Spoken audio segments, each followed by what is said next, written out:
Oke, halo guys, welcome back to Muda Belajar Investasi, teman trading dan investasi kalian.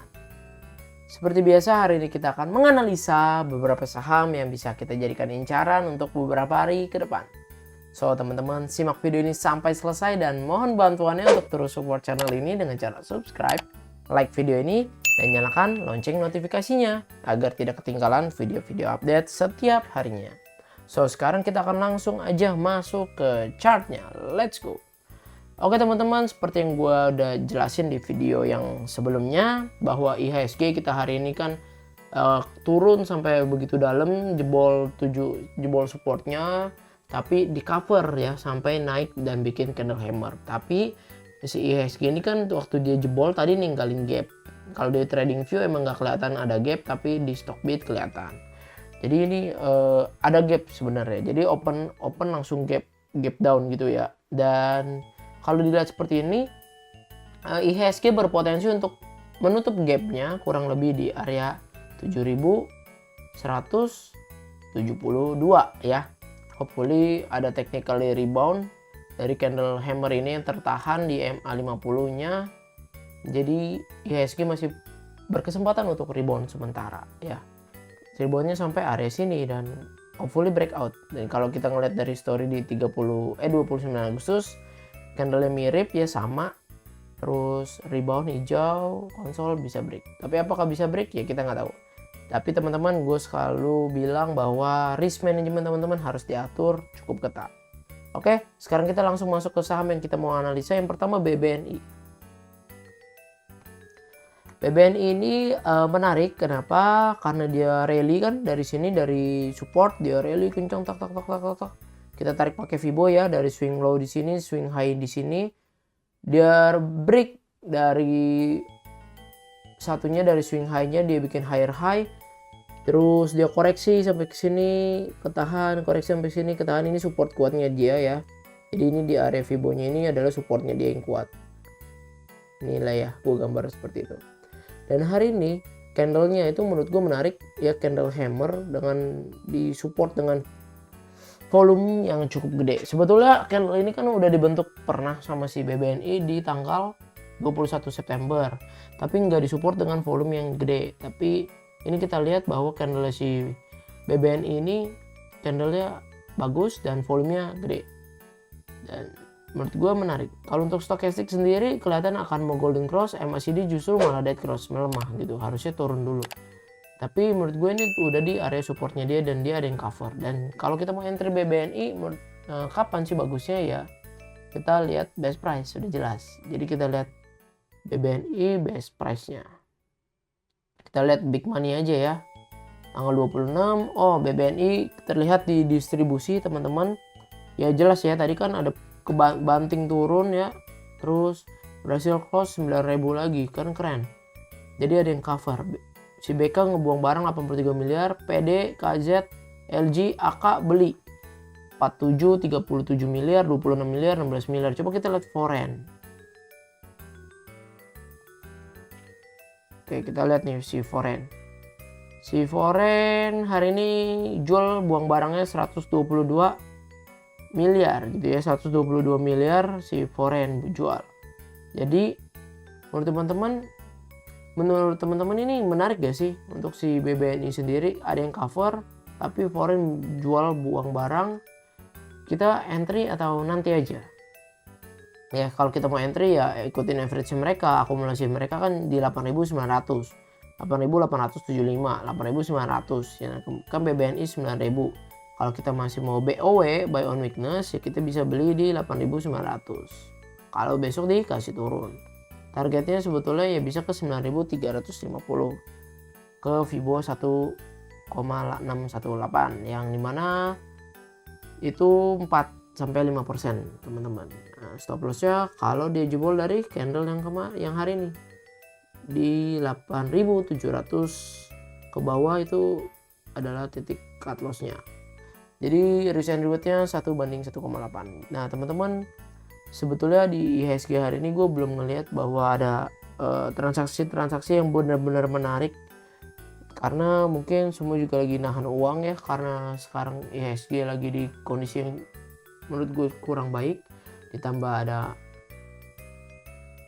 ada banyak aspek lah ya teman-teman yang mempengaruhi ekonomi. Jadi teman-teman juga harus gue ingetin lagi bahwa teman-teman harus disiplin sama trade plan. Saatnya cut loss ya cut loss. Oke. Kalau udah floating profit ya silakanlah di TP dulu gitu. Jangan sampai kebanting malah yang udah hijau jadi loss. Oke, lanjut ke saham berikutnya yang menurut gue menarik ialah KLBF. Kalbe. Nah, Kalbe kan sama ya posisinya kayak si BBNI tadi, dia kenceng naik ngebreak. Ini kita tarik swing high-nya, swing low-nya, dia ngebreak kebanting tak turun ke area satunya di supportnya Fibonacci 1830, dia cover hijau ya. Lihatin waktu dia koreksi tuh low volume. Makin lama makin low volume. Dan hari ini dia rebound dengan volume yang cukup gede. Jadi menurut gue nih Kalbe menarik nih. Menurut gue Kalbe menarik, dan kita lihat stokastik kelihatan mau golden cross walaupun berada di jenuh beli, tapi MACD emang kelihatan melemah sih teman-teman, melemah.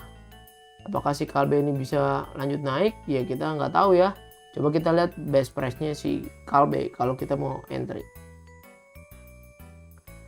Hari ini justru malah netral ya, hebat juga nih malah netral. Tapi SQ sama BK udah mulai akum 21,7 miliar, 31,7 miliar. Average-nya sama 1850. Coba kita lihat foreign Kalbe. Foreign net sell ya, distribusi net sell nih. Hari ini aja buang barang 21,6 miliar untuk si Kalbe. Kalau untuk tren emang Kalbe ini menurut gua ya masih agak uptrend ya, masih uptrend lah, bukan agak, emang masih uptrend. Karena candle berhasil berada di atas MA yang kuat, MA 50, 100, 200 dan MA 20-nya ini golden cross ke 3 MA tersebut. Masih uptrend. Jadi koreksinya si Kalbe menurut gua ya masih oke. Even kalau misalkan Kalbe turun ke 1740 pun menurut gue itu masih uptrend. Ya, karena dari teori Fibonacci ya emang dia boleh juga turun sampai ke sini ya, 30%-an boleh aja sebetulnya, seperti itu.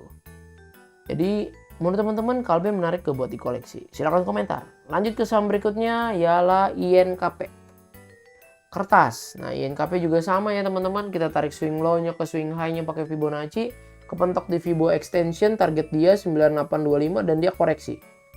Jadi ini adalah gambar lama ya, gue hapus ya, dia koreksi. Sebetulnya waktu dia kena Fibo ini kan gue nungguin di area sini nih. Tuh gue masih ada alarm tuh 8500. Tapi nggak kena nih di sini nih. Dia kenanya cuma setoel doang. Jadi nggak kebeli gue. Nah dia koreksi, rebound, koreksi lagi, hammer. Nah teman-teman, si INKP ini udah bisa kita katakan bahwa di sini tuh adalah supportnya dia ya. Resist become support dari titik Fibonacci. Jadi menurut gue menarik INKP ini. Dan kalau kita ngelihat stokastiknya mau golden cross, tapi MACD emang melemah gitu, kelihatan akan turun dulu. Turunnya sampai mana ya, menurut gue ini adalah udah titik penurunan dia yang cukup bagus. Tapi kalau dia turun ke 8500 menurut gue juga masih sangat oke. Seperti itu. Coba kita lihat broksumnya si INKP. INKP oke, small akum ya. Terlihat dia small akum hari ini, tapi ada normal distribusi juga.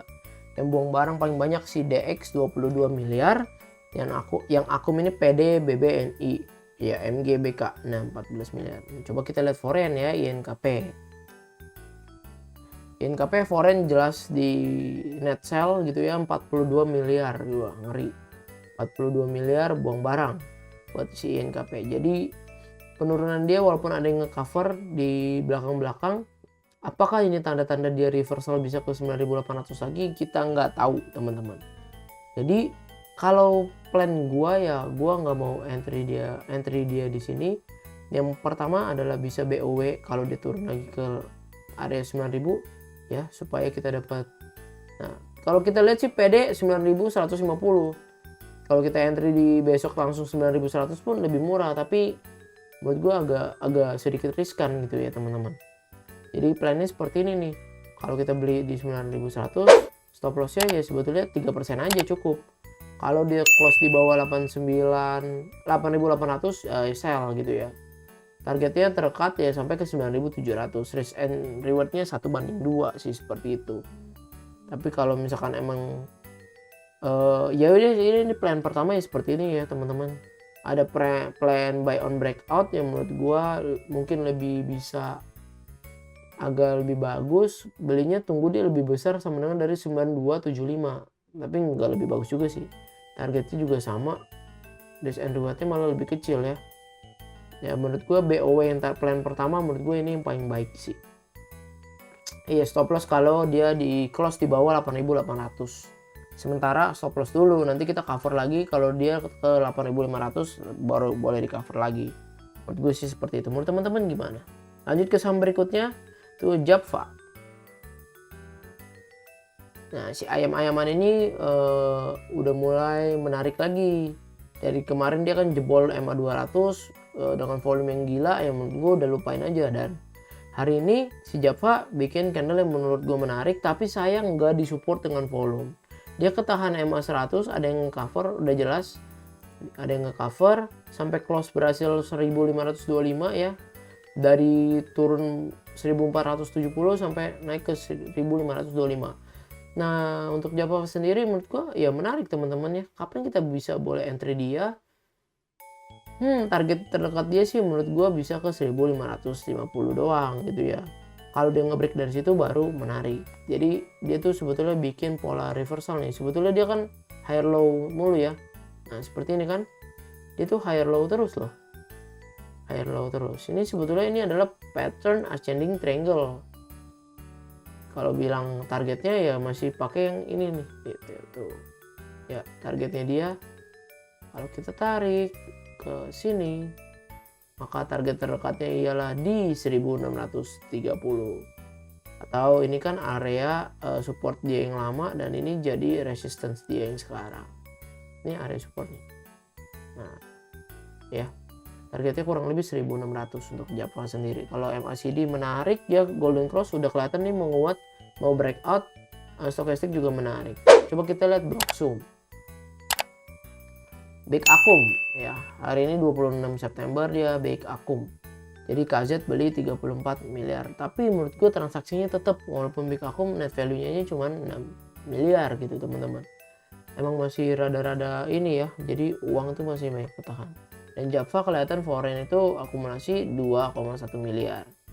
Menurut teman-teman Japfa menarik gak sih untuk kita entry? Silahkan komentar. Oke teman-teman, sekian analisa saham kita pada hari ini. Semoga analisa ini bisa membantu teman-teman dalam mengambil keputusan untuk bertrading maupun berinvestasi. Dan mohon bantuannya teman-teman untuk terus support channel ini dengan cara subscribe, like video ini, dan jika lo dirasa bermanfaat, boleh juga bagikan video ini ke rekan-rekan yang lain. Supaya channel ini makin bertumbuh dan channel ini makin bermanfaat untuk lebih banyak orang. Dan lagi-lagi teman-teman, disclaimer on ya. Analisa ini cuman analisa semata yang jangan teman-teman jadiin patokan satu-satunya gitu ya.